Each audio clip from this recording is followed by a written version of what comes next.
very warm good morning to everyone. I'm Dr. Madhvika Mathur, working as Associate Professor with MGRP University, Jaipur. Today's topic of discourse is Metaphysical School of Thoughts.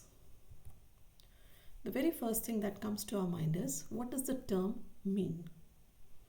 So, this word, it has a Greek origin. Firstly, we'll divide the word metaphysical into two parts, meta and physical. So meta, it means above and beyond, whereas the word physical means reality. So metaphysical refers to an idea or a doctrine where reality is outside of human sense and perception. It is pointing to the reality that exists beyond the physical world and our immediate senses. So in words of John Dewey, metaphysical means a reality which is beyond what is perceptible to the senses, fleeing from experience to a metaphysical realm.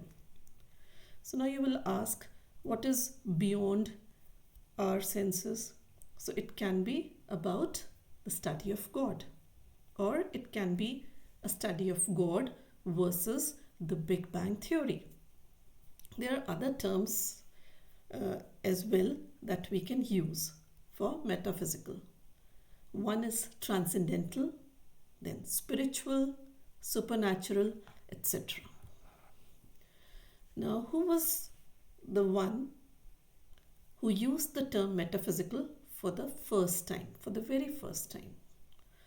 So, William Drummond, who was a Scottish writer, he in the year 1630 applied the term metaphysical to a particular set of poets for the very first time.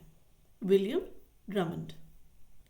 Then this term metaphysical, which is applied to English and continental European poets, this was used by Dryden, John Dryden, at the end of 17th century to identify the abstruse speculations of philosophy that he thought characterized the poetry of John Donne. So basically, Dryden has used this term for the first time for criticizing John Donne. So this was the term which was first used for criticizing. Dryden, he criticized John Donne. Then this term, it was subsequently expanded by Samuel Johnson. He referred the phrase metaphysical poets to a loose group of English poets which included George Herbert, Richard Crashaw, etc. Now something about metaphysical poets. Here I will discuss the characteristics of metaphysical poets, their style of writing.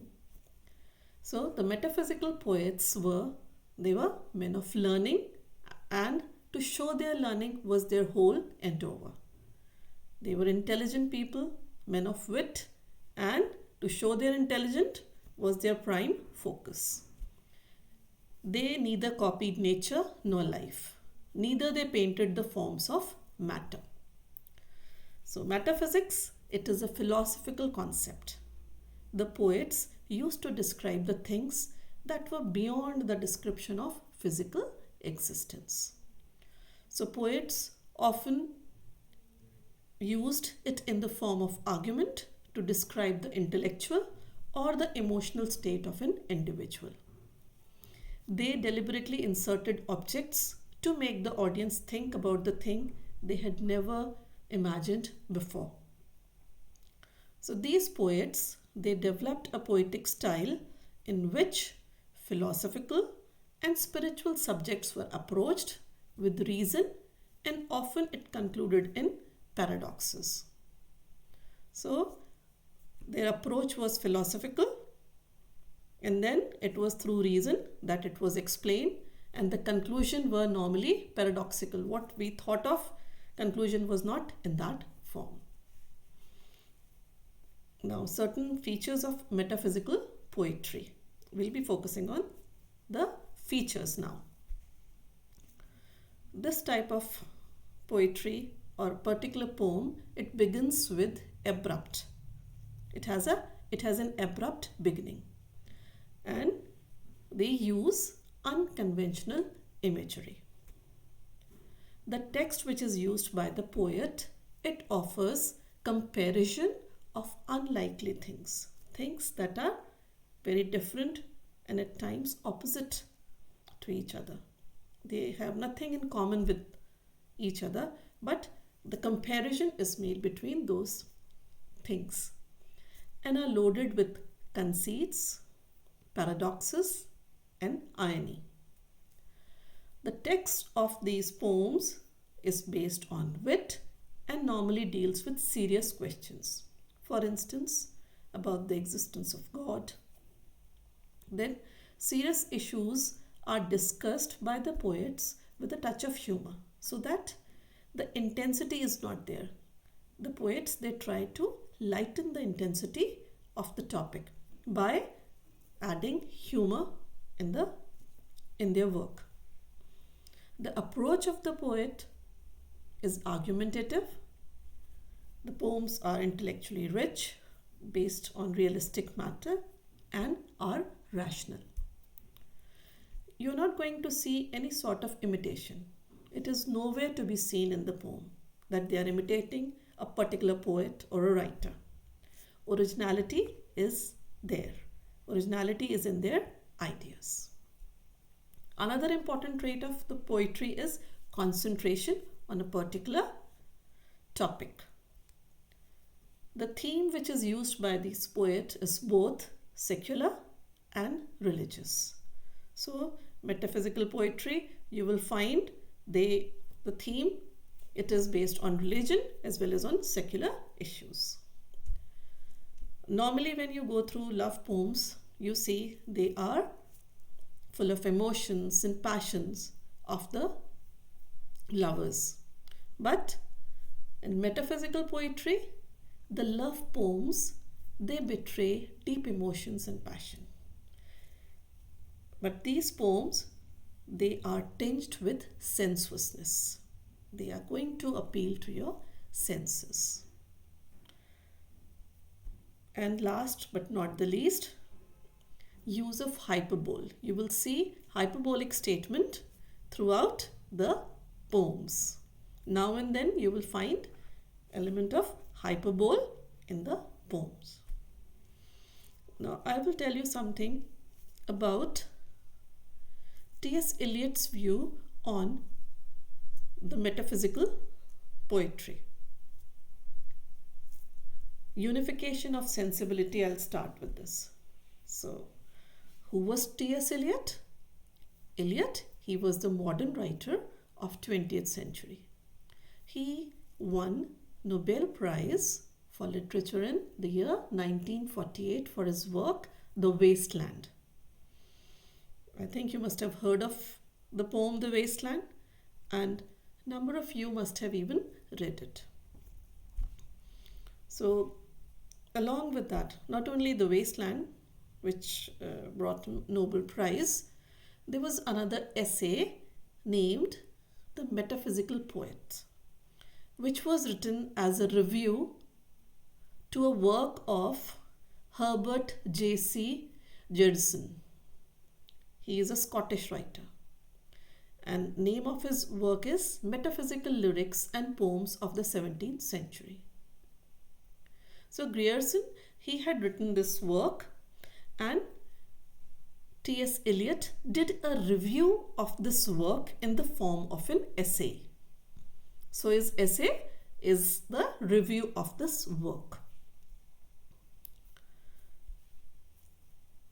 And to quote Johnson in the life of Abraham Cowley,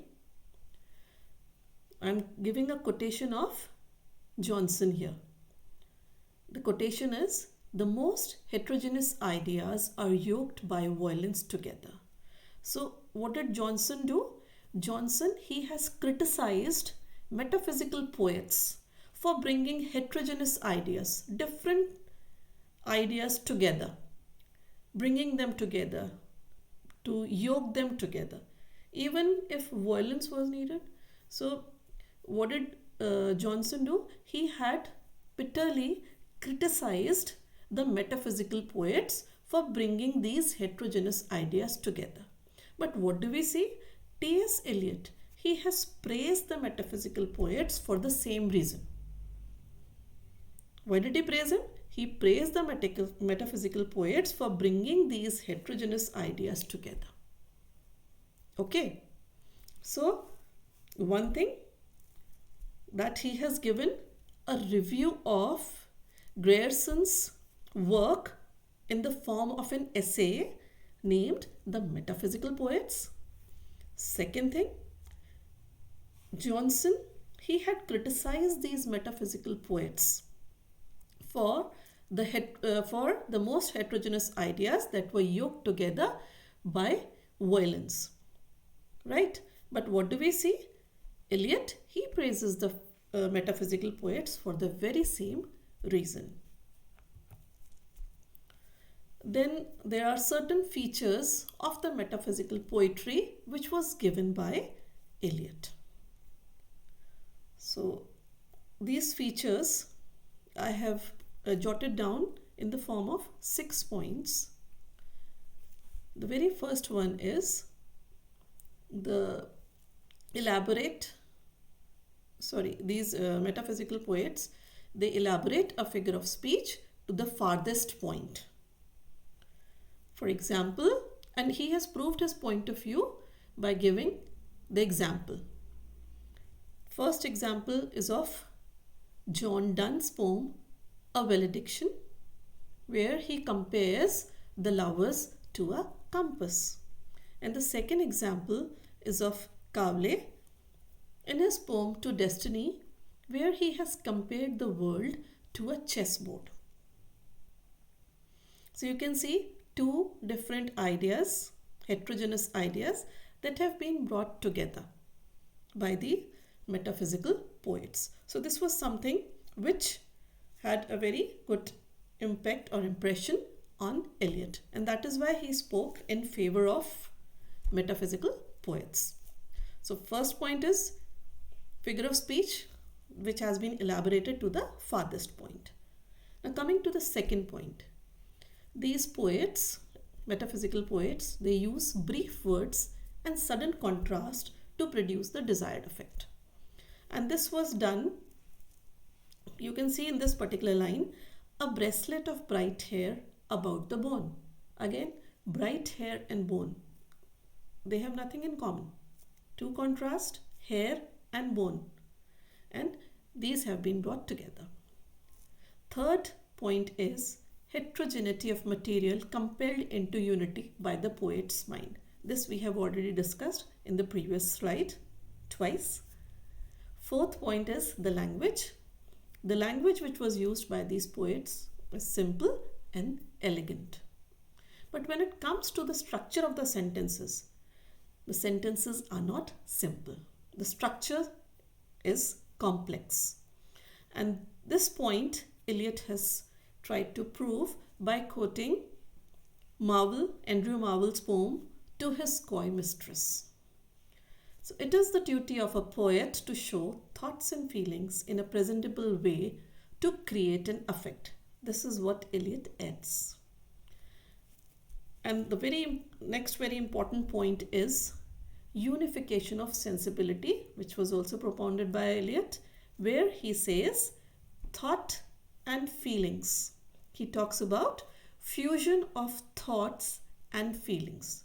When the thoughts and feelings are fused together, it produces a very essential effect on the poetry. Or one of the essential aspects of a good poetry is fusion of thoughts and feeling.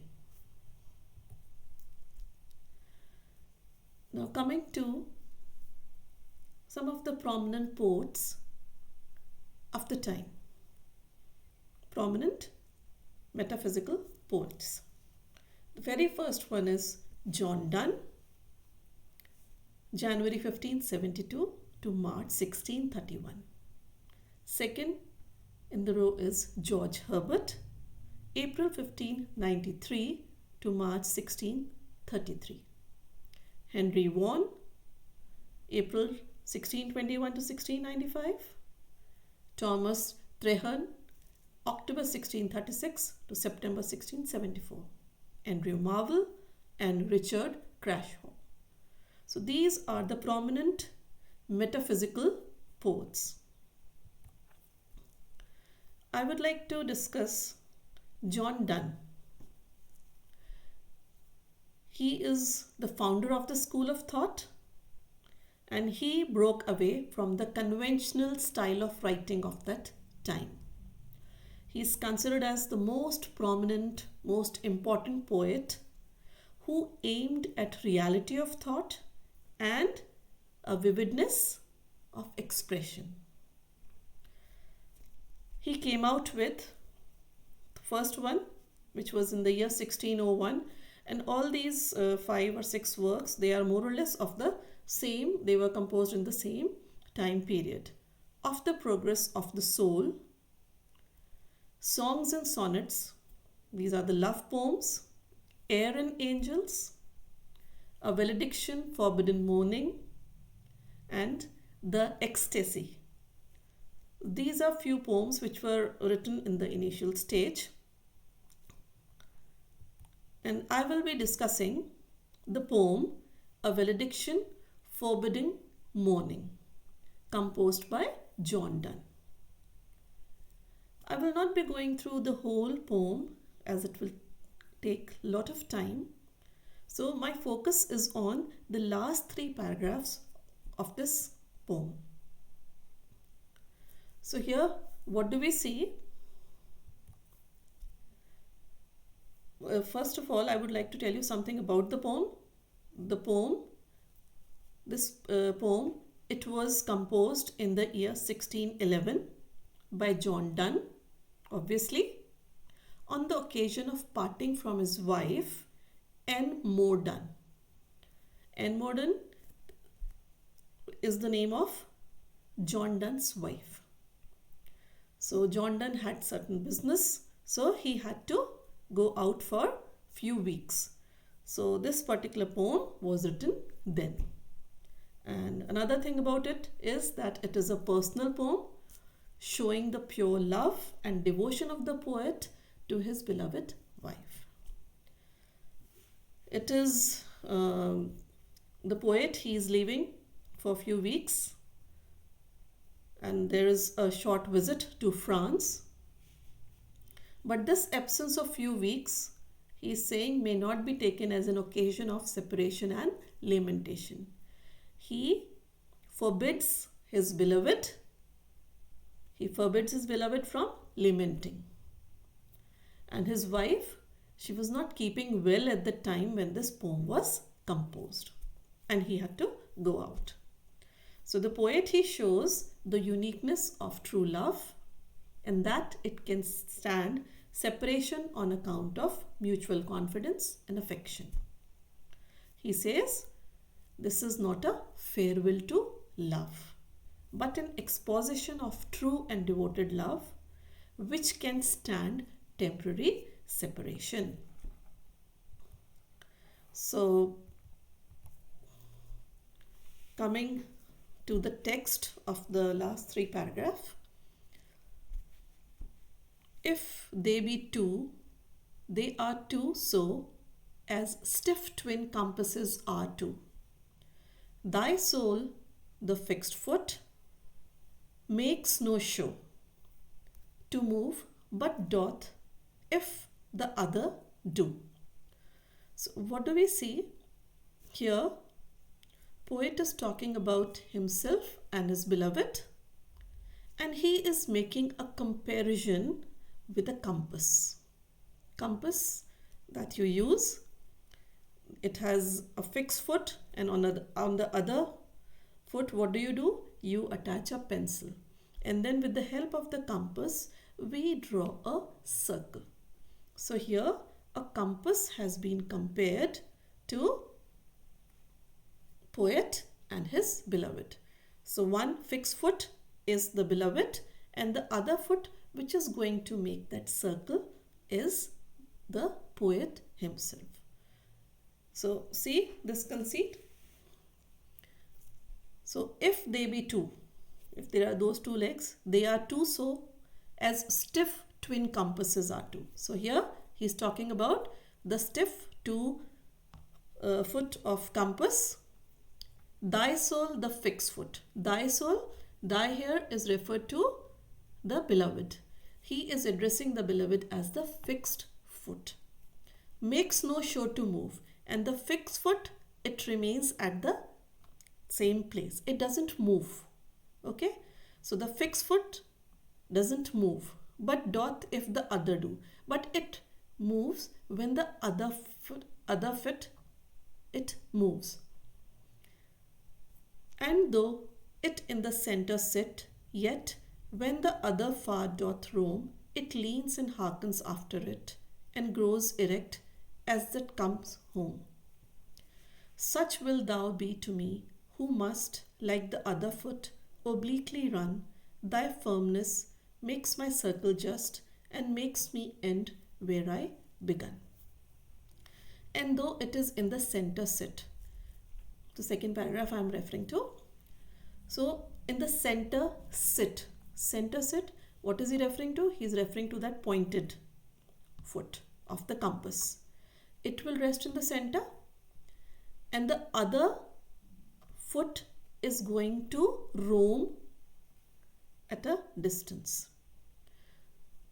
It leans and hearkens after it. So what happens? When you start drawing a line, the fixed foot, it leans toward the other foot, right? And it moves with it. So here, same happens with the beloved and the poet. Poet is going out. What is he saying? The beloved has to stay back home. So she is the fixed foot, but she is the center of all the action. So she remains firm, but wherever the poet moves, she leans in that direction and grows erect as that comes home. And when finally the circle is complete, what happens? Both the foot, they come together.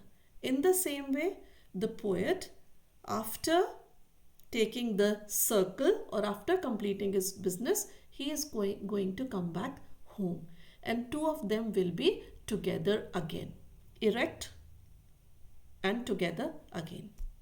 Such will thou be to me, who must like the other foot obliquely run. So he is saying, you are my strength and you are going to run along with me. Though you are firm at one place, but you are going to twist with me. Thy firmness makes my circle just, and it is your firmness, your love for me, your trust towards me, which is going to make this circle just, or a perfect circle, and makes me end where I begin. And it is because of your firmness I am going to makes me end where I begin. That is, I am going to complete the circle from where I had begun. From where I had begun my journey from home. After completing all the business, I am going to come back to the same place from where I had started. So this is what the poet is trying to tell us. I have even added the appreciation of the poem. The explanation that I gave was in simple language, and here again the appreciation, so that you can read it even when this lecture gets over. I'll read it for you. Those 3 paragraphs. Supposing our souls are not one but two, even so they are like the compass. Like the compass, we have one central point, which is love, and 2 sides like their bodies, which move in a circle. Just as a compass is there, same are our 2 bodies, and we are going to move in a circle. When one foot of the compass remains fixed in the center, the other foot revolves. The first foot also leaves and stands erect after completing its rotation. So the first foot, it completes its rotation at its place. Then the 2 feet get closed. So once the rotation is complete, the 2 feet get closed, at the central point and stand erect just like a compass. So the poet, he compares two of them with the 2 feet of the compass meeting together at the center, which is love. It is their love which keeps them together. In the last paragraph, which is also the gist of it, the poet now addresses his beloved and bids her goodbye. The beloved is like the fixed foot of the compass because she is staying at home. He will be like the other foot of the compass which revolves in a circle. Like the compass, the beloved inclines towards him and her firmness will only strengthen his love. Just as the revolving foot of the compass returned to the central point after completing the circle, in the same way the poet shall return to his beloved. Thus, they will again be united. I hope it is clear to you all. But before coming to an end, I would like to share a remark of S.T. Coleridge as a critic. He has said, "It is an admirable poem which none but Donne could have written. Nothing was even more admirably than the figure of the compass." So with this, today's discourse, it comes to an end. Thank you so much.